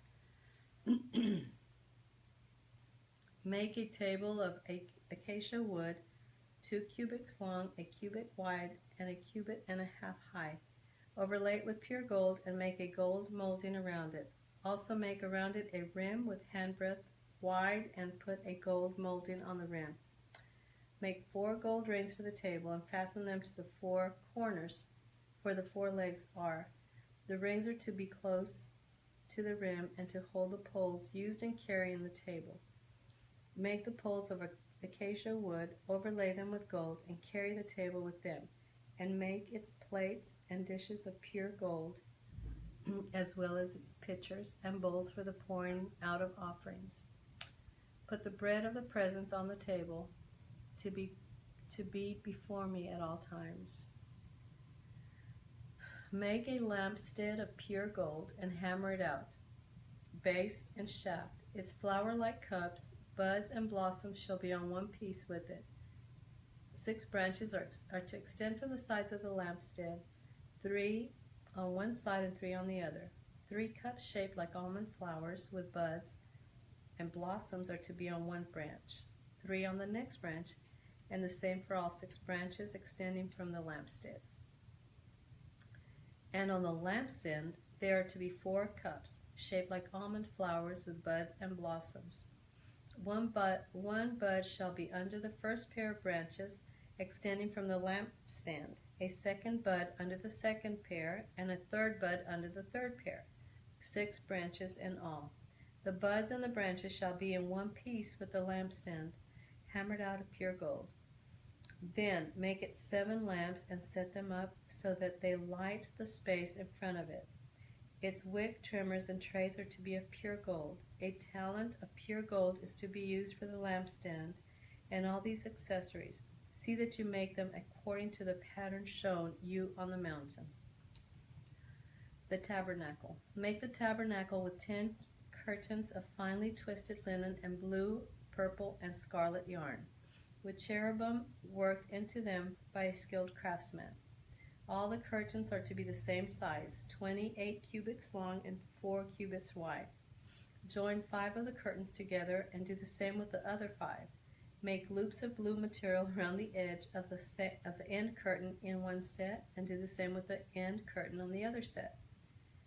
Make 50 loops on one curtain and 50 loops on the end curtain of the other set, with the loops opposite each other. Then make 50 gold clasps and use them to fasten the curtains together so that the tabernacle is a unit. Make curtains of goat hair for the tent over the tabernacle, 11 altogether. All 11 curtains are to be the same size, 30 cubits long and 4 cubits wide. Join 5 of the curtains together into one set and the other 6 into another set. Fold the 6th curtain double at the front of the tent. Make 50 loops along the edge of the end curtain in one set and also along the edge of the end curtain in the other set. Then make 50 bronze clasps and put them in the loops to fasten the tent together as a unit. As for the additional length of the tent curtains, the half curtain that is left over is to hang down at the rear of the tabernacle. The tent curtains will be a cubit longer on both sides, which is left will hang over the sides of the tabernacle so as to cover it. Make for the tent a covering of ram skins dyed red, and over that a covering of hides of sea cows. Make upright frames of acacia wood for the tabernacle. Each frame is to be 10 cubits long and 1.5 cubits wide, with 2 projections set parallel to each other. Make all the frames of the tabernacle in this way. Make 20 frames for the south side of the tabernacle, and make 40 silver bases to go under them. 2 bases for each frame, 1 under each projection. For the other side, the north side of the tabernacle, make 20 frames and 40 silver bases, 2 under each frame. Make 6 frames for the far end, that is, the west end of the tabernacle, and make 2 frames for the corners at the far end. At these 2 corners they must be double from the bottom all the way to the top and fitted into a single ring. Both shall be like that. So there will be 8 frames and 16 silver bases, 2 under each frame. Also make crossbars of acacia wood, 5 for the frames on one side of the tabernacle, 5 for those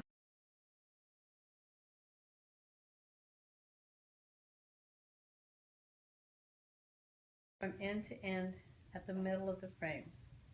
Overlay the frames with gold and make gold rings to hold the crossbars. Also overlay the crossbars with gold. Set up the tabernacle according to the plan shown you on the mountain. Make a curtain of blue, purple, and scarlet yarn, and finely twisted linen, with cherubim worked into it by a skilled craftsman. Hang it with gold hooks on 4 posts of the acacia wood overlaid with gold and standing on 4 silver bases. Hang the curtain from the clasps and place the Ark of the Testimony behind the curtain.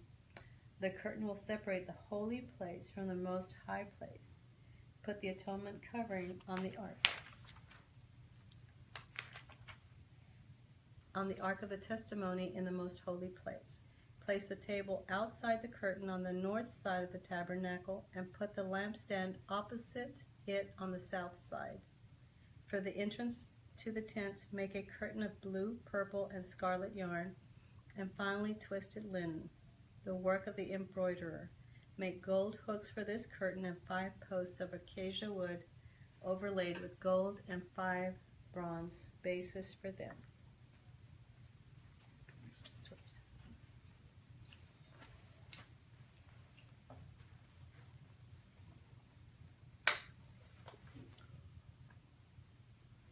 Build an altar of Arcadia wood 3 cubits high. It is to be square, 5 cubits long and 5 cubits wide. Make a horn at each of the 4 corners so that the horns of the altar are not one apiece, and overlay the altar with bronze. Make all of its utensils of bronze, its pots to remove the ashes, and its shovels, sprinkling bowls, meat forks, and fire pans. Making a grating for it, a bronze network, and make a bronze ring at each of the 4 corners of the network. Put it under the ledge of the altar so that it is halfway up the altar. Make poles of Arcadia wood for the altar and overlay them with bronze. The poles are to be inserted into the ring so that they will be on 2 sides of the altar when it is carried. Make the altar hollow out of boards. It is to be made just as you were shown on the mountain. Make a courtyard for the tabernacle. The south side shall be 100 cubits long and have curtains of finely twisted linen with 20 posts and 20 bronze bases, and with silver hooks and bands on the post.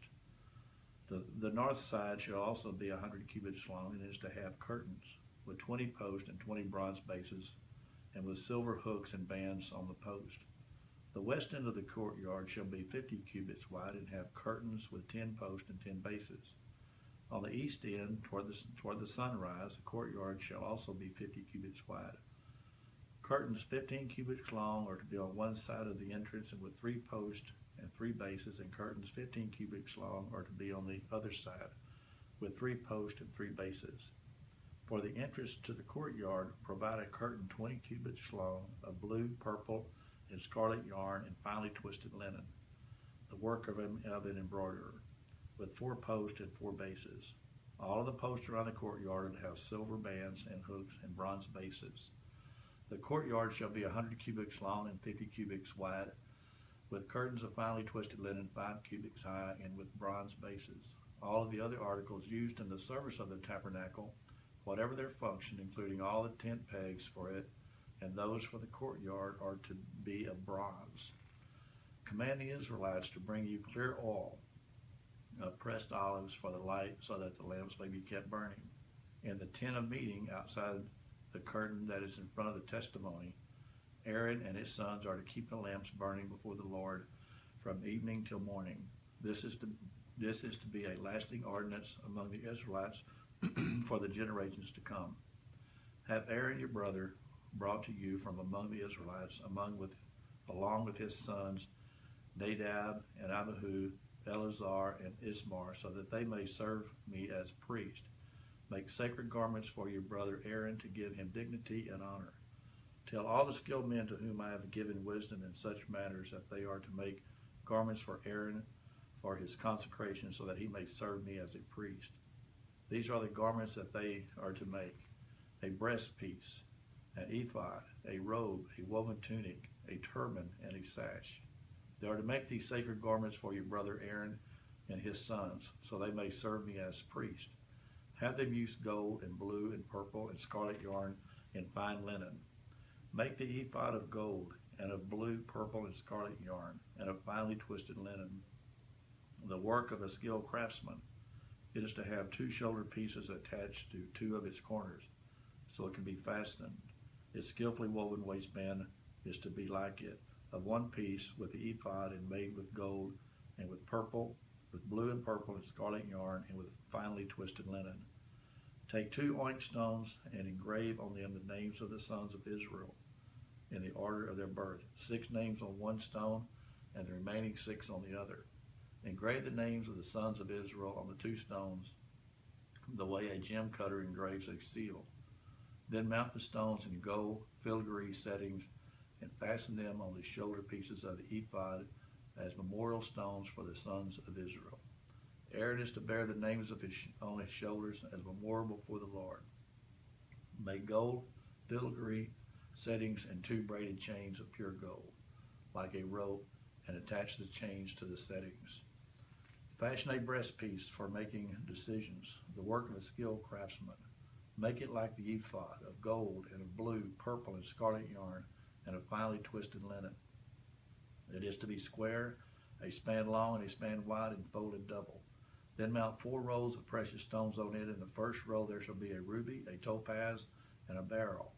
In the second row, a turquoise, a sapphire, and an emerald. In the third row, a zinc, an agate, and an amethyst. In the fourth row, a crystallite, an onyx, and a jasper. Mount them in gold filigree settings. There are to be 12 stones, 1 for each of the names of the sons of Israel, each engraved like a seal with the name of one of the 12 tribes. For the breastpiece, make braided chains of pure gold like a rope. Make 2 gold rings for it and fasten them to 2 corners of the breastpiece. Fasten the 2 gold chains to the rings of the corners of the breastpiece and the other ends of the chains to the 2 settings, attaching them to the shoulder pieces of the ephod at the front. Make 2 gold rings and attach them to the other 2 corners of the breastpiece on the inside edge next to the ephod. Make 2 more gold rings and attach them to the bottom of the shoulder pieces of the front of the ephod, close to the seam, just above the waistband of the ephod. The rings of the breastpiece are to be tied to the rings of the ephod with blue cord connecting it to the waistband, so that the breastpiece will not swing out from the ephod.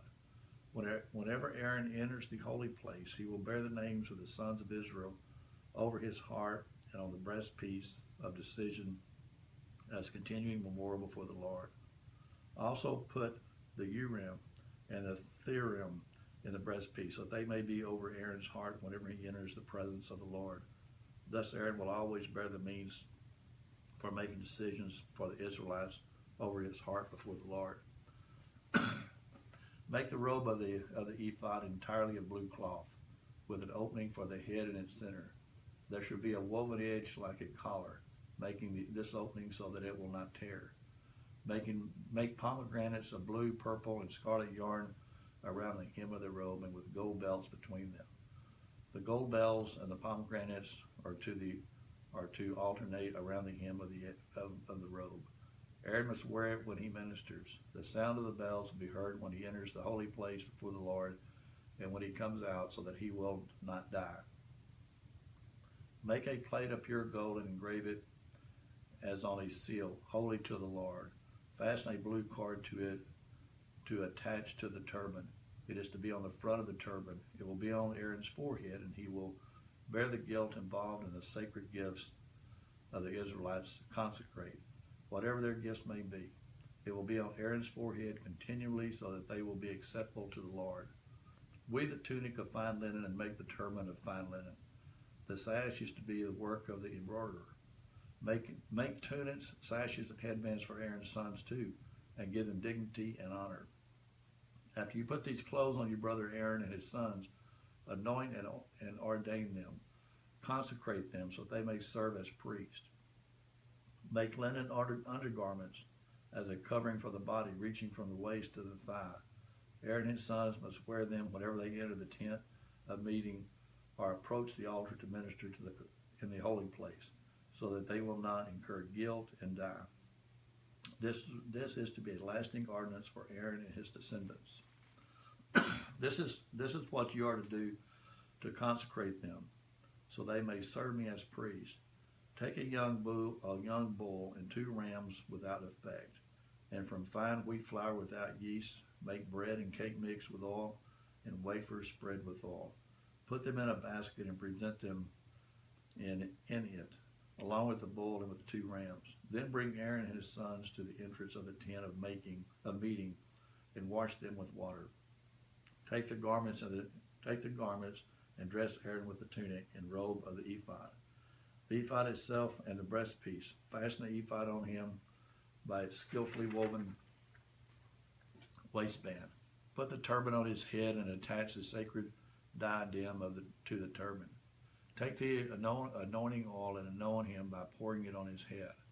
Bring his sons and dress them in tunics and put headbands on them.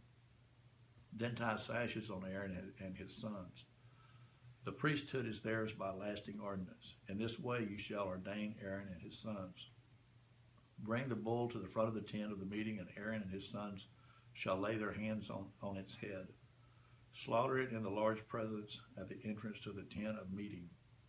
Take some of the bull's blood and put it on the horns of the altar with your finger, and pour out the rest of it at the base of the altar.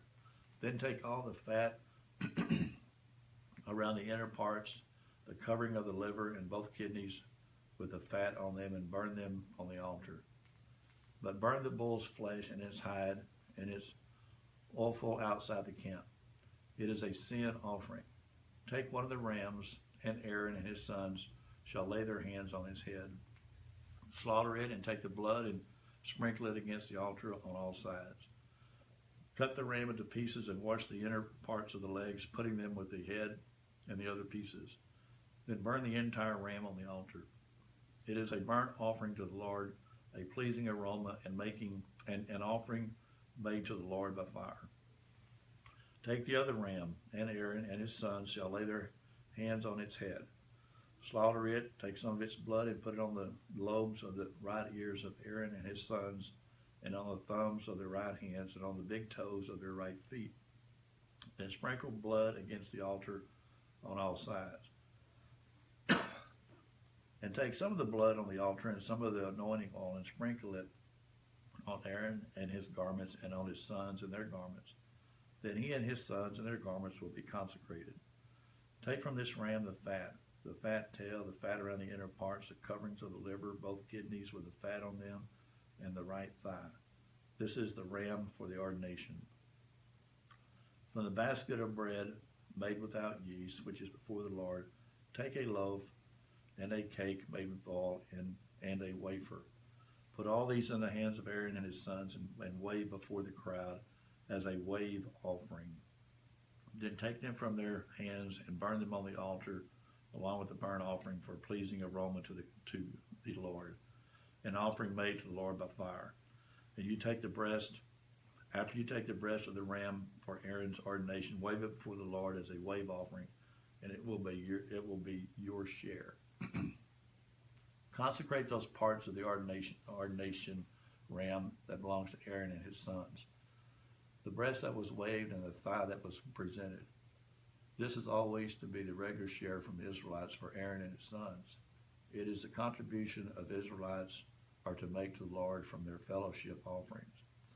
Aaron's sacred garments will belong to his descendants so that they can be anointed and ordained in them. The son who succeeds him as priest and comes to the tent of meeting to minister in the holy place is to wear them 7 days. Take the ram for the ordination and cook the meat in a sacred place.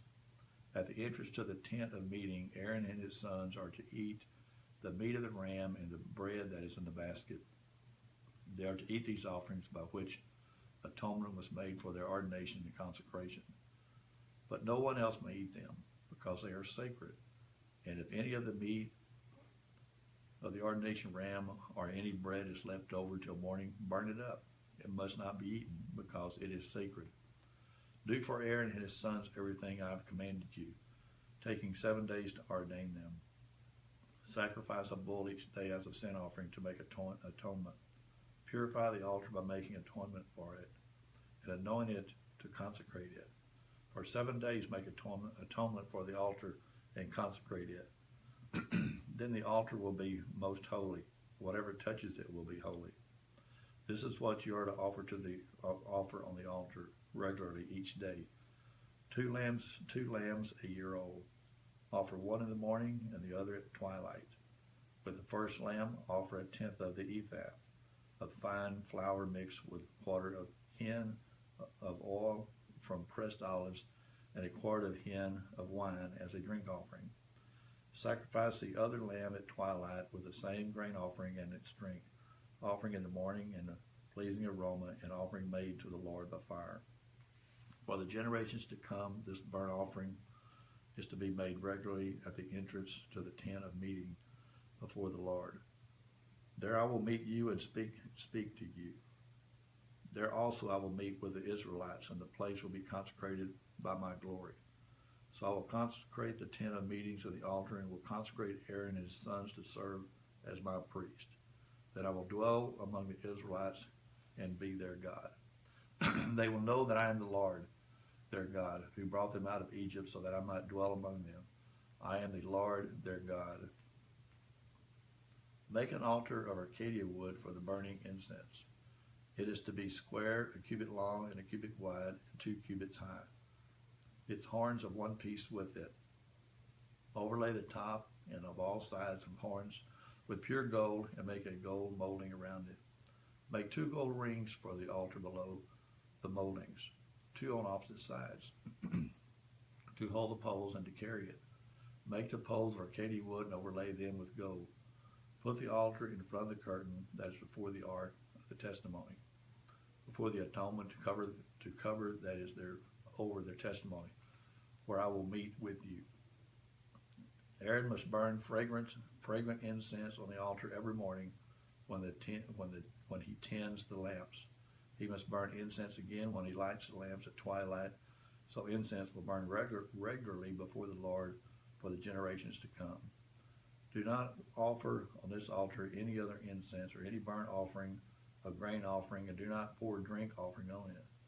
Once a year Aaron shall make an atonement on its horns. This annual atonement must be made with blood on the atoning sin offering for the generations to come. It is most holy to the Lord. Then the Lord said to Moses, when you take a census of the Israelites to count them, each one must pay the Lord a ransom for his life at the time he is counted. Then no plague will come on them when you number them. Each one who crosses over to those already counted is to give half a shekel according to the sanctuary shekel, which weighs 20 gerahs. This half shekel is an offering to the Lord. All who crosses over those 20 years old or more are to give an offering to the Lord. The rich are not to give more than a half a shekel, and the poor not to give less than when you make the offering to the Lord to atone for your lives. Receive the atonement money from the Israelites and to use it in the service of the tent of meeting. It will be a memorial for the Israelites before the Lord, making atonement for your lives.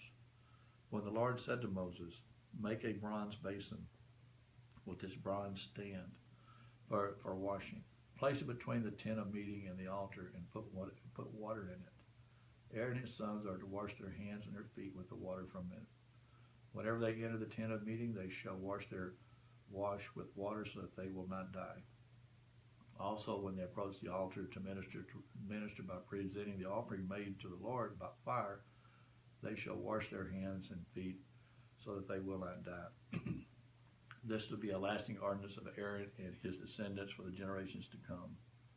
Then the Lord said to Moses, take the following fine spices, 500 shekels of liquid myrrh, half as much, that is 250 shekels of fragrant cinnamon, 250 shekels of fragrant cane, 500 shekels of cassia, all according to the sanctuary shekel, and a hin of olive oil.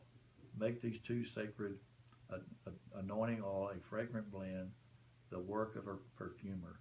It will be the sacred anointing oil. Then use it to anoint the tent of meeting, the ark of the testimony, the table and all its articles, the lampstand and its accessories, the altar of incense, the altar of burnt offerings, and all its utensils, and the basin with the stand.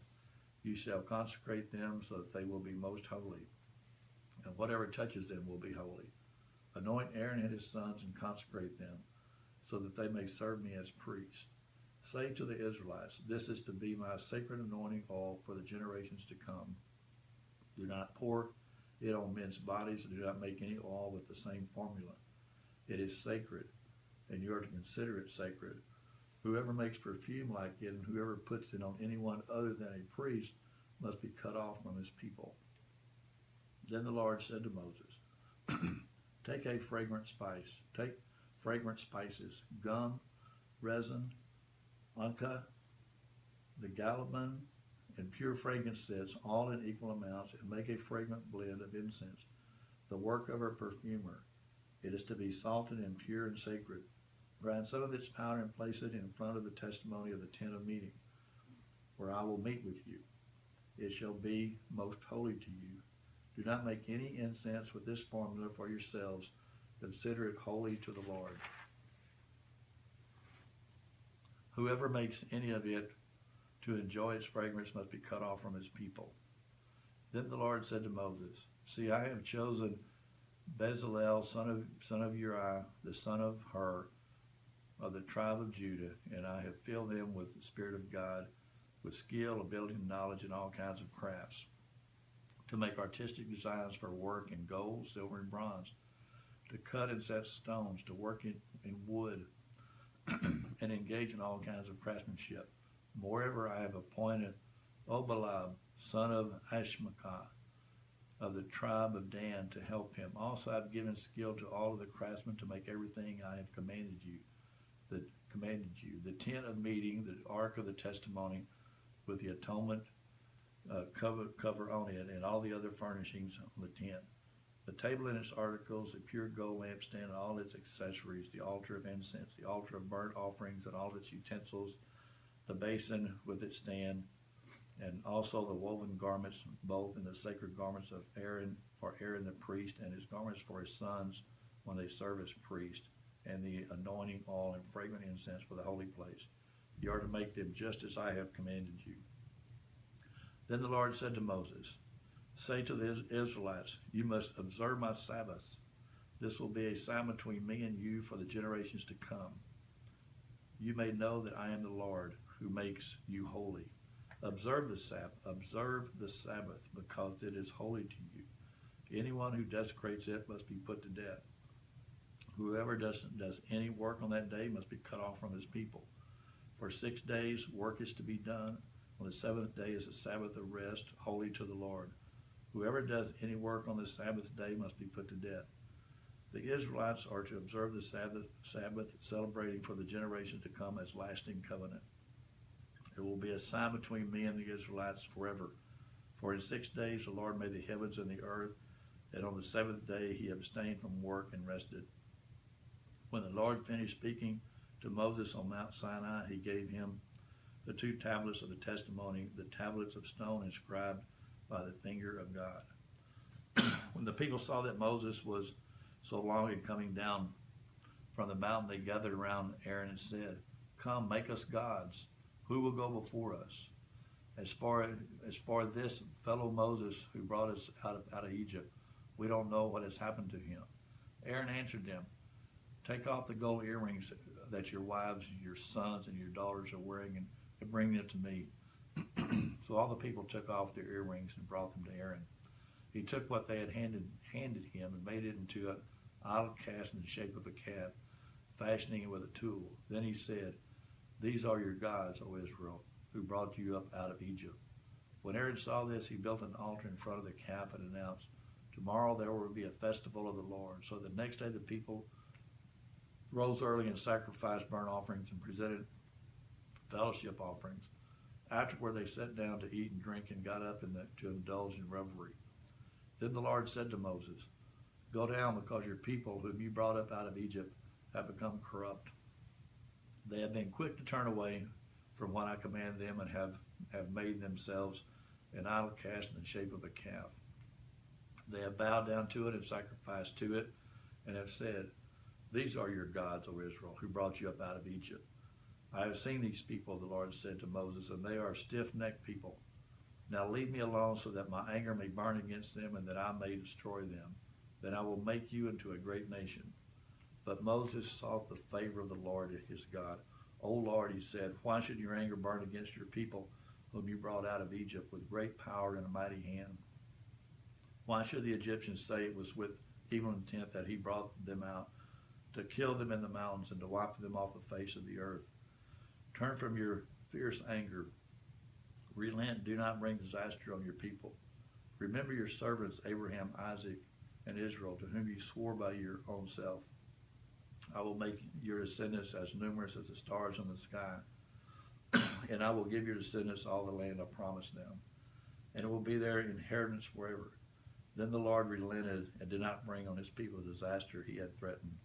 Moses turned and went down to the mountain with the 2 tablets on it, 2 tablets of the testimony in his hand. They were inscribed on both sides, front and back. The tablets were the work of God. The writing was the writing of God engraved in the tablets. When Joshua heard the noise of the people shouting, he said to Moses, "There is a sound of war in the camp." Moses replied, "It is not the sound of victory. It is a sound of defeat. It is the sound of singing that I hear." When Moses approached the camp and saw the calf and the dancing, his anger burned, and he threw the tablets out of his hands, breaking them to pieces at the foot of the mountain. And he took the calf and made and burned it in fire, and then he ground it to powder, scattered on the water, and made the Israelites drink it. He said to Aaron, "What do these people do to you, that you led them into such great sin?" "Do not be angry, my lord," Aaron answered. "You know how prone these people are to evil. They said to me, 'Make us gods who will go before us.' And as for this fellow Moses who brought you up out of Egypt, we don't know what has happened to him." So I told them, "Whoever has any gold jewelry, take it off." Then they gave me the gold and threw it into the fire, and out came this calf. Moses saw the people who were running wild, and Aaron had them let them out of the control, so become a laughing stock to their enemies. So he stood at the entrance of the camp and said, "Whoever is for the Lord, come to me." And all the Levites rallied to him. Then he said to them, "This is what the Lord, the God of Israel, says. Each man strap a sword to his side. Go back and forth through the camp from one end to the other, killing his brother and his friend and his neighbor." The Levites did as Moses commanded. On that day about 3,000 of the people died. Then Moses said, "You have been set apart to the Lord today, for you were against your own sons and brothers, and he has blessed you this day." The next day Moses said to the people, "You have committed a great sin, but now we'll go up to the Lord. Perhaps I can make atonement for your sin." So Moses went back to the Lord and said, "Oh, what a great sin these people have committed. They have made themselves gods of gold. But now, please forgive their sin. But if not, then blot me out of the book you have written." The Lord replied to Moses, "Whoever has sinned against me, I will blot out of my book. Now go, lead the people to the place I spoke of, and my angel will go before you.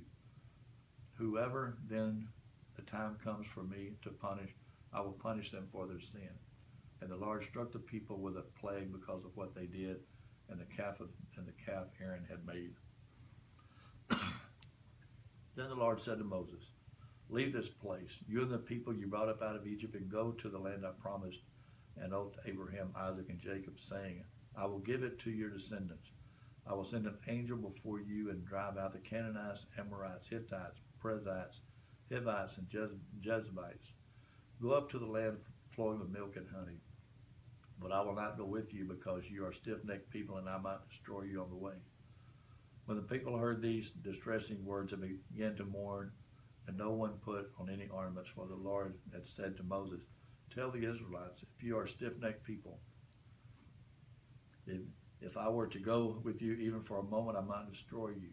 Now take off your garments, and I will decide what to do with you." So the Israelites stripped off their ornaments at Mount Horeb. Now Moses used to take a tent and pitch it outside the camp some distance away, calling it the tent of meeting. Anyone inquiring of the Lord would go to the tent of meeting outside the camp. Whenever Moses went out to the tent, all the people rose and stood at the entrance of their tents, watching Moses until he entered the tent. As Moses went into the tent, the pillar of the